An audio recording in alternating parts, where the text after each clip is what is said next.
So karon mga katropa nata diri karon sa buhatan sa opisina ni Konsehal Jason Chad Ayala kay manggani lagi ni ang katong kahinumduman ninyo adunay gipost si konsehal mahitungod niining usa ka lalaki nga gipapangita tungod kay adunay salaod nga nabuhat nga kahinumduman ni atong Agosto 30 tuig 2025 dito sa may barangay Linabo nga nag-viral niining video nga usa ka lalaki ang nanumbag dihag kalit sa duha ka mga batan-on kinsa nag-computer lamang diha sa maong lugar karon atong makahinabi ni maong suspitsado kay mitahan naman ni diri sa kaya konsehal Jason Chad Ayala. Sige, so dong karon makahinabi ka namo unsa man gyud una nimo nga nahuna-hunaan nganong gipanumbag man to nimo mga batan-on nga galingkod man to dito gadula. Gisugo raw sa akong barkada. Gisugo ka sa barkada. Nganong gisugo man ka unsa man ani sala sila sa imuha? Katong isa niya kakauban gilakag kun lato.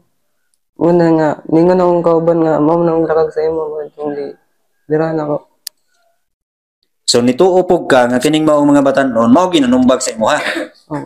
So nituo ra ka sa istorya. So pagkahuman adto unsa man giplanuhan nimo diretso o akong iplanuhan daan. Iplanuhan o gisumbag nimo duha man to sila imong sumbag. So ikaw ra isa o naay mga batan-on nga kauban po nimo sa gawas? Daghan mi. Mga pila mo ka buok? City ka buok. 7 ka buok. Ikaw mo ikapito nga ikaw rin isulod og nasumbag. So karon niya nitahan man ka kikita man giga sa CCTV sa pagbuhat nimo niining ang pagsumbag sa mga batan-on. Unsa may maistorya nimo karon para sa pamilya? Nga karon amang gid imong tapad ilo na to ipakita pod unsa may imong ikaingon sa ilaha karon aron na mahuman ning maong imuhang nabuhat nga salaod. Ay raw sorry sa sumbagan o pati si mama. Unsa pa gyud? Andam na priso sa akong sala. Sa imuhang sala nga nabuhat.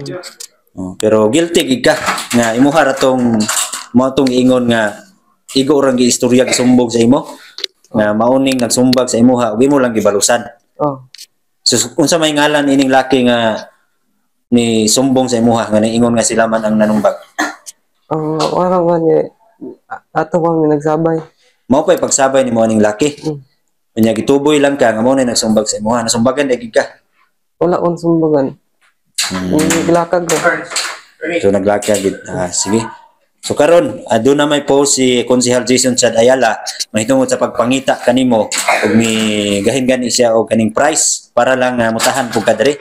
Unsa may maistorya nimo karon sa mga katawhan nga gapangita pagkamulo kanimo nga wala pa kabalo nga niya na day kadre imitahan sa iyang opisina. Nag-surrender na ko para wala na mangita sa ko.